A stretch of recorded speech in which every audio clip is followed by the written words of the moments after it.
that long ago, in this country, walking out of your front door wearing a pair of shorts could literally get you a citation from the police. Which is just wild to think about now. Right. I mean, if you were a man and you took your shirt off at a public beach, just trying to get some relief from the sun, you could face arrest for public indecency. Yeah, the rules of respectability were so incredibly rigid back then. Baring your knees or your shoulders in a public space wasn't just frowned upon, it was treated as this legitimate offense against social order.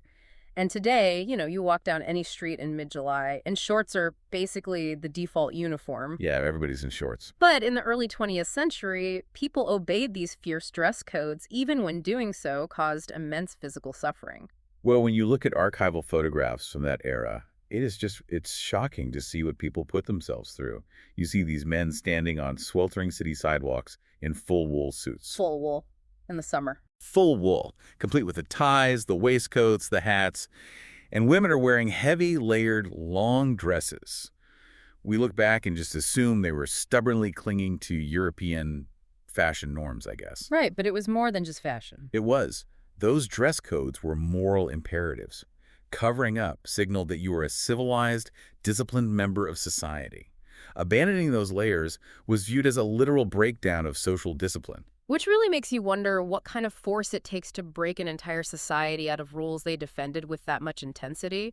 I mean, it wasn't a cultural movement or a shift in moral philosophy that ended the wool suit in summer. No, not at all. It was a physical, atmospheric reality that just broke the population's capacity to comply. It was the summer of 1936. The United States experienced a season of extreme heat so persistent and so lethal that it pushed the population to the absolute edge of survival. The breaking point. Yeah. When a society hits that breaking point, all those rules of everyday life get renegotiated overnight. The 1936 heat wave was the moment when those rigid Victorian expectations collided with a brutal atmospheric reality. Welcome to Meteorology Matters, the podcast exploring the science, chaos, and stories behind the weather that shapes our world. This show was created by meteorologist Rob Jones. And today we're looking at an event that usually just gets filed away as a list of broken temperature records. But we are going to look at it as the turning point that created modern American life. We're tracking how a hostile atmosphere forces human adaptation. Right, how it altered our clothing, transformed our architecture, rewired commerce. And ultimately engineered our modern expectation that every single indoor space we step into should be perfectly artificially comfortable. Because you have to put yourself in their shoes back in 36. I mean, the country is already mired in the Great Depression, so the economic devastation is severe. Right, people are already struggling just to eat. Exactly. And this isn't even the first atmospheric crisis they've faced. This arrives right in the middle of the Dust Bowl. Oh, wow, right. Yeah, the summer of 1934 had already been a total nightmare of drought and heat that ravaged the agricultural heartland. So the baseline level of vulnerability across the country is exceptionally high. Then 1936 arrives and sets a whole new benchmark for sustained suffering. It really did. The numbers from that summer are just staggering, even when we compare them to the extremes we see today. The geographic footprint alone is massive. It wasn't just a localized thing. No, you have this blanket of intense heat covering the entire core of the country. Across Minnesota, Wisconsin, Indiana, Nebraska, and North Dakota, daytime highs were consistently hovering between 100 and 110 degrees. Which is just brutal without modern cooling. And it gets worse. In Cedar Rapids, Iowa, and Fredonia, Kansas, the mercury hit 113 at 113 in Iowa. Yeah. And out west, in Brawley, California, the temperature reached an astonishing 122 degrees. 122 degrees is hard to even comprehend. But to understand the biological toll of those numbers, we actually have to look past those daytime highs. Really? Why is that? Because a single afternoon at 113 degrees is miserable, sure. But the human body has short-term mechanisms to cope. You sweat, you seek whatever shade you can find, you minimize your physical exertion. So you basically just stop moving. Right. But the true danger of a persistent heat wave and what drove the massive mortality rates in 1936 is the nighttime temperature. Because you can't get a break. Exactly. When the sun goes down, human biology requires a recovery period. Your core temperature needs the ambient air to cool down so it can shed all the thermal energy it accumulated all day. So let's visualize this as a thermal battery for the listener. Think of the human body and the urban environments we inhabit as batteries that are constantly charging up with solar radiation and ambient heat during a July afternoon. That's a great analogy. Normally, nighttime is when that battery discharges. The air cools, the heat radiates away from the brick buildings and the asphalt, your body temperature drops, and the system basically resets. But during the 1936 heat wave, those nights stayed incredibly hot. So the battery never got to discharge, like a sponge that never gets wrung out. Right. And the next morning, the sun comes up and it's just pumping more thermal energy into a system that is already overcharged and literally starting to fry. That sounds incredibly dangerous. It is. That failure to discharge is where the biological system collapses.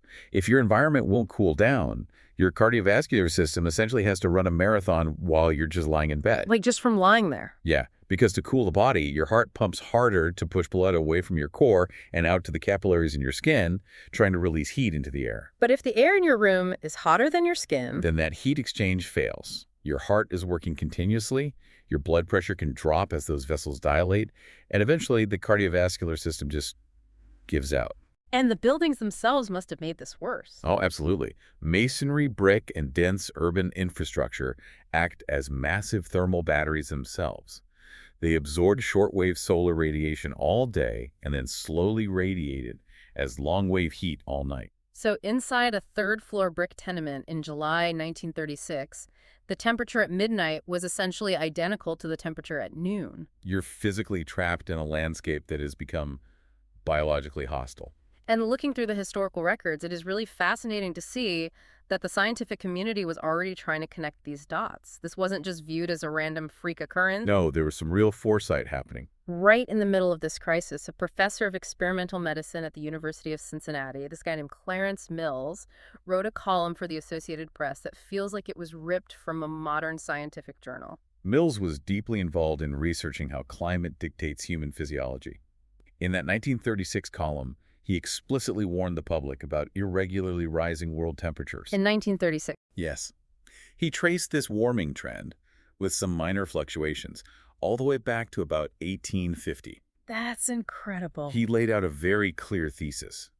As global temperatures continue to rise, summer heat and aridity are going to grow far more severe, particularly in the interior portions of continents that don't have the moderating influence of ocean moisture. Which is exactly what was happening in the Midwest. Yeah, he specifically named the Great Plains area as being uniquely vulnerable to this long-term shift. So he was diagnosing exactly what was happening to them at that very moment, linking it to a global trend dating back to the Industrial Revolution. It's just an incredible piece of foresight. It really is. People were constantly asking meteorologists if the weather had permanently changed, and the answers varied. But for the average person sweating through 1936, atmospheric theory was kind of a luxury, right? Oh, totally. The immediate problem was survival. Right, because when your apartment feels like a furnace, your first instinct isn't to ponder global trends, it's to change your immediate reality, which usually means you change how you dress. And weather dictates behavior long before it dictates policy. The National Geographic reporting on this era gives a vivid picture of how the visual fabric of the American street just completely disintegrated. The wool suits and waistcoats. Gone. The stiff collars, the expectation that every inch of skin must be covered, it all just fell apart. People began improvising to stay alive. I mean, they had to. Men took off their jackets. They abandoned the ties. Families moved their entire lives outdoors, dragging furniture onto the sidewalks just to catch any hint of a breeze. They were abandoning the heavy clothing just to allow their skin to breathe, so their sweat could actually evaporate and provide some modicum of cooling. Exactly. But I want to clarify how this legal enforcement actually worked, because the idea of a federal ban on bare knees sounds basically fictional to a modern listener. Were these clothing restrictions universally codified laws, or are we talking about more of a patchwork of local rules and intense social shaming? It was a very dense web. You had municipal codes, local park regulations, specific workplace mandates, and of course the unwritten ironclad rules of social class. So not a blanket federal law. No, not a federal law against shorts. But in many coastal towns, local ordinances explicitly prohibited men from appearing topless on the beach. Wow. And police officers routinely cited women for wearing shorts in public squares, wrapping it up under broad public nuisance or indecency laws. But But here is the vulnerability of those laws, right? They only function when the vast majority of the public voluntarily complies. That's the catch. Right. A rule relies on the assumption that only a few outliers will break it. But when you have a heat wave where thousands upon thousands of people are shedding layers just to avoid heat stroke, enforcement becomes mathematically impossible. The extreme weather exposed the total fragility of those social norms. When a critical mass of the population disobeys a rule because obeying it is physically dangerous, the authority behind the rule just vanishes. You can't arrest 1,000 people on a beach. No. And the police officers themselves were suffocating in heavy wool uniforms. Oh, man, I didn't even think about the cops. The judges were sweltering in their chambers, too. These dress codes were paraded as absolute moral imperatives, but physical reality proved they were completely optional. It is a really stark reminder that culture likes to present its rules as permanent, but the atmosphere can override them in a matter of days. Easily. But, changing clothes only gets you so far. Shedding a wool suit helps you survive the walk to the market or sitting on a shaded park bench. Right. But taking off a jacket does absolutely nothing to help you survive a 10-hour shift inside a sweltering factory or sleeping in a crowded tenement apartment where the air is completely stagnant. No, the clothing shift was very visible, but it was just a surface-level adaptation. To survive the heat indoors, they had to rely on a highly engineered, totally different set of strategies. We have to look at what daily life actually looked like before conditioned air. We're talking about a society that had to rely on natural cooling and passive architectural design. Buildings were constructed to negotiate with the local climate rather than just ignore it. So what did that look like in practice? If you look at a typical home or commercial building constructed in the 1920s or early 30s, the engineering is geared entirely toward airflow. Oh, like the high ceilings. Exactly. You had very high ceilings, taking advantage of the simple physics that warm air is less dense and rises, pooling the heat well above the living space. And they had transoms too, right? Yes. Transoms, those small hinged windows situated above interior doors. People see transoms in historic homes or old movies and probably assume they're just decorative glass features. Most people do, yeah. But there were fluid dynamics in action. If you open a window on the windward side of a house and you open the transoms above the bedroom and hallway doors, you create a pressure differential. It creates a draft. Right. The air is actively pulled through the building, creating a cross-ventilation breeze that sweeps the warmer air right out. The architecture was a literal tool to manipulate the environment.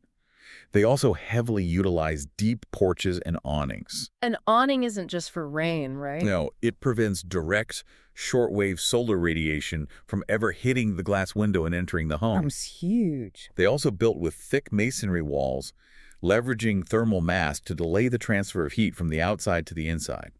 And, of course, the sleeping porch. I've heard of those. What were they exactly? These were screened-in, covered extensions of the house where families would just drag their mattresses on summer nights to sleep in the cooler outdoor air, protected from mosquitoes. So the adaptation was woven into the daily rhythm of life. People completely altered their schedules, waking up at dawn to do chores before the heat peaked. And you had massive reliance on ice deliveries. Oh, right. People would place blocks of ice in front of electric fans to blow chilled air across a room. That's brilliant. It worked.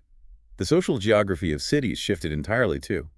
Entire neighborhoods would migrate out of their suffocating apartments to sleep on fire escapes, rooftops, or public park lawns. It was a massive collective survival strategy. It was incredibly resourceful, but, we have to be careful not to romanticize it. Right, because it was danger. Very. These passive designs and social adaptations were born of absolute necessity, and they were not a magical shield against extreme conditions.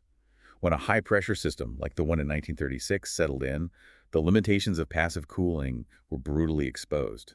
Yeah, sleeping on a fire escape is not a charming historical quirk when you're doing it because your third-floor apartment is a lethal environment. Exactly.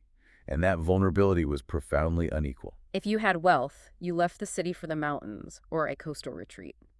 But for poor families, the elderly, those packed into dense urban blocks, and laborers working in foundries or agricultural fields, the heat was an inescapable, deadly threat. Passive architecture mitigated the extremes, but it couldn't eliminate them. And as cities grew denser, paving over green spaces and replacing them with heat-absorbing concrete and asphalt, those older architectural designs began to fail. The air outside was simply too hot to provide relief when pulled inside. Society was resourceful, but it remained highly vulnerable to the whims of the atmosphere. Which brings us to a really interesting thought experiment. Take that 1920s house we just described. High ceilings, transoms, thick walls, deep shaded porches. Okay. Now compare it to a modern suburban home built in the last 20 years. The modern home is essentially a sealed box, entirely dependent on a central HVAC system. Right. If the power grid goes down during a severe multi-day heat wave, which of those two houses handles the outage better? The 1920s house, by a wide margin. Really? Oh, yeah. That older home was designed to breathe. It was engineered under the assumption that mechanical cooling would not be there to save you. Well, the modern home Is engineered to be airtight to maximize energy efficiency. When the mechanical system is actually running, it traps conditioned air inside brilliantly. But when the power fails? That sealed modern home becomes an insulated trap.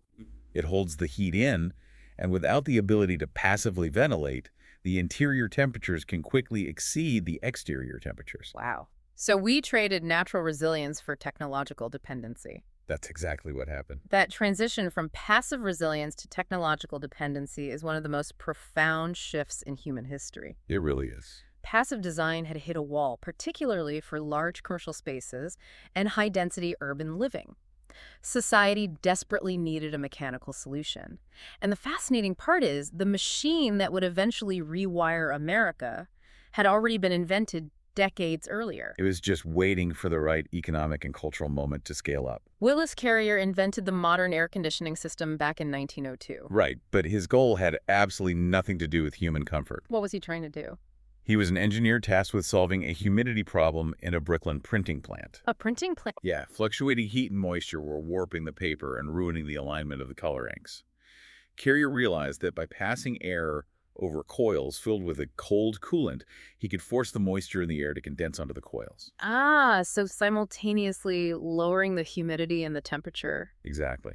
For the first few decades, this was strictly an industrial technology. It was used in textile mills, pharmaceutical plants, and factories where precise environmental control was required for manufacturing. But the brutal heat waves of the 1930s, capped by the horror of 1936, combined with the post-World War II economic boom, really changed the trajectory of that technology. It completely shifted from an industrial manufacturing tool to a mainstream human necessity. And the public health impact alone was revolutionary.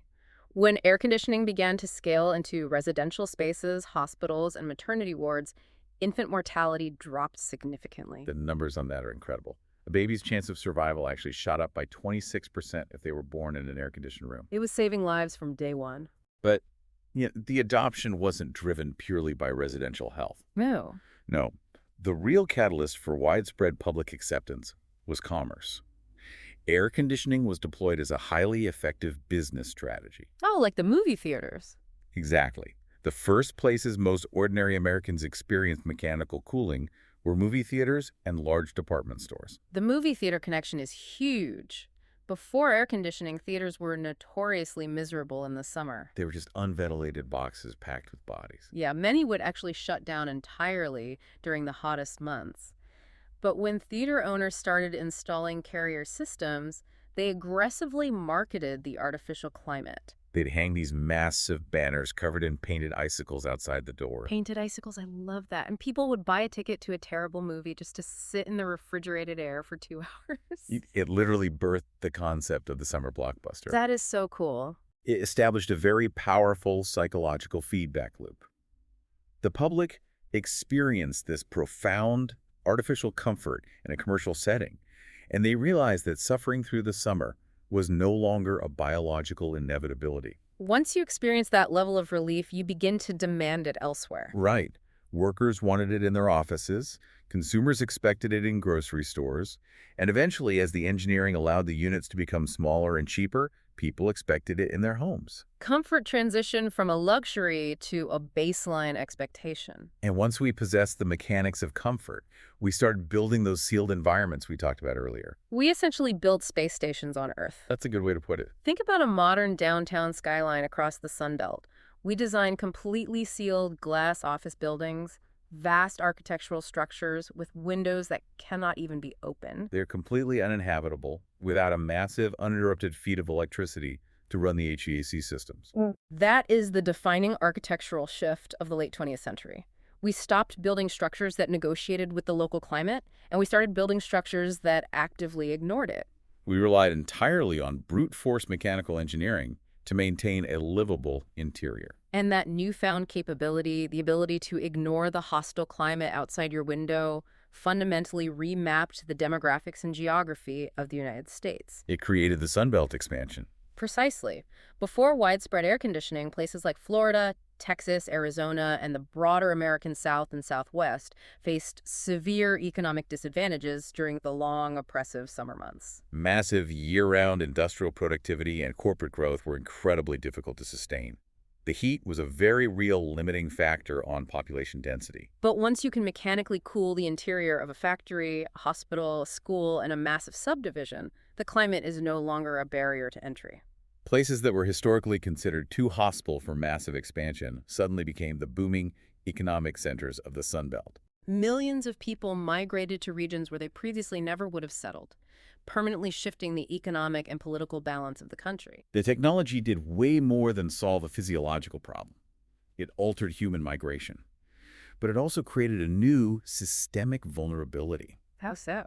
We engineered our way out of the natural climate, but in doing so, we anchored the safety of entire metropolitan populations to the stability of the power grid. Right. That bargain trading natural adaptation for extreme technological dependence is perfectly exposed by the modern atmospheric phenomenon we see today. We essentially built these sealed glass space stations across the Sun Belt. But the atmosphere didn't stop evolving just because we invented AC. In fact, the very systems we're hiding from are testing the absolute limits of the infrastructure we built. Which brings us to the physics of the phenomenon we see constantly in the news today, the heat dome. To understand the modern threat, we have to define what is actually happening in the atmosphere. The term heat dome is heavily used in the media, but meteorologically, we are talking about a persistent, massive area of high pressure in the upper atmosphere. In the northern hemisphere, this high-pressure ridge acts as a massive block over a region. Exactly. Now, just to be clear on the mechanics here, we use the word dome, but I want to make sure you know there isn't a literal glass lid trapping the air. It's a dynamic pressure system, right? That's a crucial distinction. It is not a rigid object. It is a massive pattern of atmospheric circulation. In a strong, high-pressure system, the air in the upper atmosphere is sinking toward the ground. And as this air sinks, it is compressed by the weight of the atmosphere above it. This is where the physics of adiabatic heating come in. Adiabatic heating, okay? Yeah, as you force gas molecules closer together through compression, their kinetic energy increases, which manifests as heat. So the sinking air is actively warming as it drops. Yes. This sinking motion also suppresses the upward convection that usually creates clouds and rainfall. You are left with clear skies, which allows shortwave solar radiation to bake the Earth's surface unimpeded. And the sinking air then traps that rising heat close to the ground, preventing it from dissipating. When this high-pressure pattern stalls and persists over the same geographic area for days or weeks, the heat just continuously accumulates. So that compression is the engine of the heat wave. It is. And when we look at the global drivers that influence where these high-pressure ridges set up and how long they stall out, we have to look at ocean temperatures. The ocean-atmosphere interaction is the primary steering mechanism for these events. The patterns in the Pacific, like El Niño and La Niña, dictate the flow of the jet stream, which in turn steers these high-pressure systems. Right. The warming of the Pacific during an El Niño or the cooling during a La Niña shifts the atmospheric currents that move across North America. And moisture plays a part too, right? Oh, a massive part. The moisture coming out of the Gulf of Mexico plays a huge role in how oppressive these heat waves feel, because high humidity prevents human sweat from evaporating, severely compounding the danger. But we also have to communicate the inherent uncertainty in forecasting these events. We do. The atmosphere is a chaotic fluid. Organizations like NOAA can reliably predict the broad setup of a high-pressure ridge days or even weeks in advance. But predicting the exact localized impacts, like knowing exactly which county will hit 115 degrees on a Tuesday versus a Wednesday, involves a significant degree of fluctuation. The models give us the probability and the macro pattern, but the precise local manifestation is always dynamic. So we have this massive, slow-moving, high-pressure system blanketing a region, compressing and heating the air. Yes. But the impact of that system isn't felt equally everywhere. The heat is magnified drastically by the concrete environments we have built underneath it. If the 1936 heat wave showed us that our architecture was vulnerable, the modern heat dome shows us that our city planning is actively weaponizing the heat against us. The data on this is incredibly clear.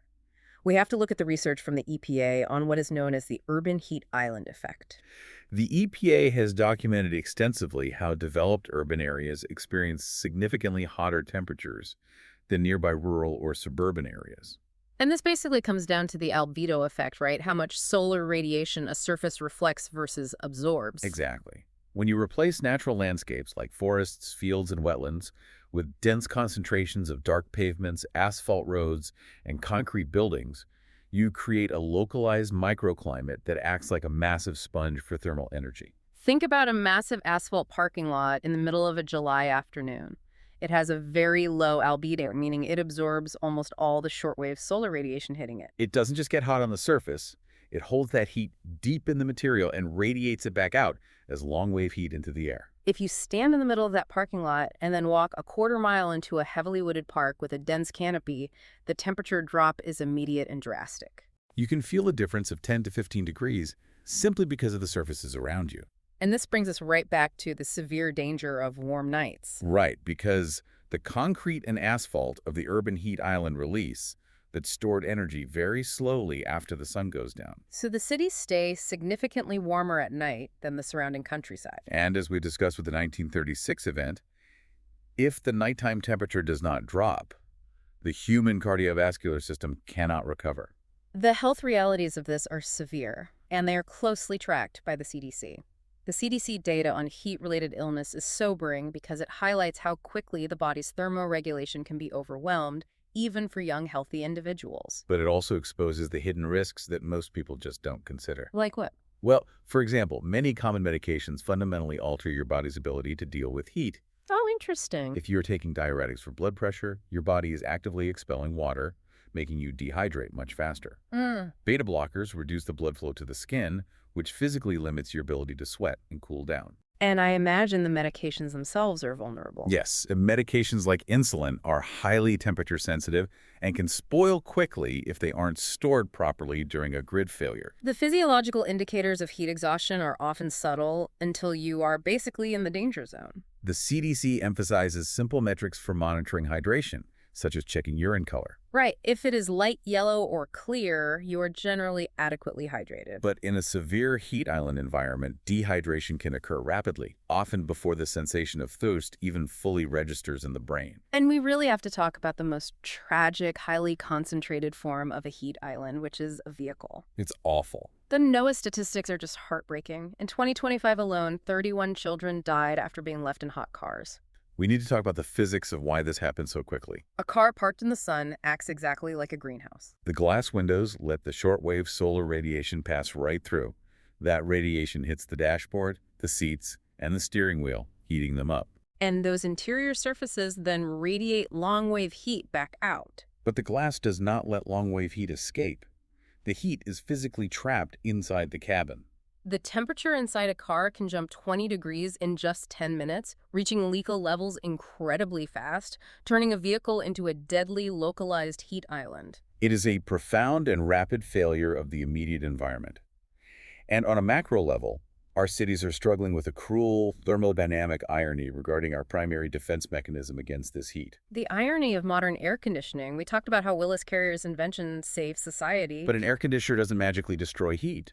That violates the laws of physics. It operates on a refrigeration cycle. It absorbs thermal energy from the inside of a building, uses a compressor and refrigerant, and physically pumps that heat outside. So in the middle of a massive heat dome, you have millions of AC units across a city, all running at maximum capacity. They are extracting heat from indoor spaces and blasting it directly out into the alleys, the sidewalks, and the atmosphere. We are actively making the outdoor environment even hotter for everyone else, especially for outdoor laborers, pedestrians, and those who cannot afford indoor cooling. It is an unavoidable thermodynamic reality. You are rejecting massive amounts of waste heat into an environment that is already saturated with it. This exposes the ultimate limitation of our mid-century adaptation strategy. We built a society that relies entirely on mechanically cooling the indoors, but we cannot simply air condition the outdoors. The grid can't handle it, and the physics don't allow it. So the question becomes, if we can't simply air condition the outdoors, how does a modern society adapt its infrastructure to survive the next century? We have to move beyond just plugging in more machines and hoping the grid holds.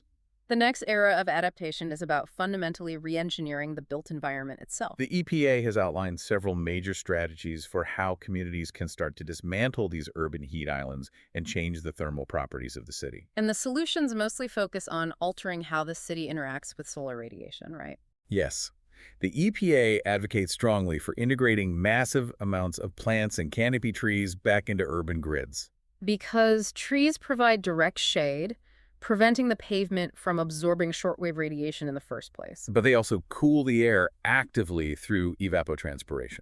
Let's explain the mechanics of evapotranspiration because it is essentially nature's air conditioning. It really is. When a tree pulls water up from its roots and releases it through the pores in its leaves, that liquid water turns into water vapor. And to make that phase change from liquid to gas, the water requires energy. It absorbs thermal energy, latent heat from the surrounding air. By pulling that heat out of the air to evaporate the water, the tree actively cools the air around it. It is highly efficient natural engineering. The EPA is also pushing for sweeping changes to the surfaces we build with. Like green roofs. Yeah, roofs covered in vegetation that absorb less heat and manage stormwater runoff. And then there are cool roofs and cool pavements. So instead of laying down black tar roofs and dark asphalt roads, communities are utilizing highly reflective materials. These surfaces have a high albedo. They bounce the solar radiation back into the upper atmosphere rather than absorbing it into the city's thermal battery. What we are witnessing is an attempt to merge the past and the future.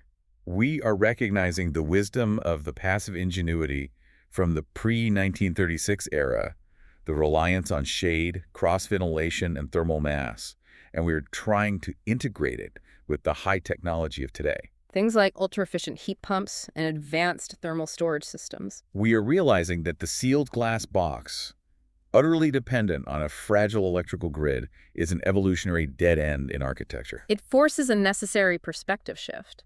We have to design for the reality of the atmosphere, not the illusion of total control. Which leads to a really interesting point. Right, which leads me to ask, what current behaviors or building designs are we relying on today that future generations will look back on and find absolutely ridiculous? Oh, there will be plenty. Just like we view wearing wool suits in a 1936 heat wave, right? We look at an archival photograph of a man wearing a heavy wool suit and a waistcoat on a 110-degree sidewalk and think, what on earth were you doing? 50 years from now, will they look at our unshaded expanses of black asphalt parking lots or our vast, unopenable glass skyscrapers in the desert and think we were equally absurd? It is almost guaranteed. Because if the history of the 1936 heat wave teaches us anything, it is that human norms, architectural trends, and cultural rules are incredibly stubborn. But the atmosphere always has the final word. When the physical environment changes enough, societies take force to redesign itself to survive. Weather does not merely interrupt society.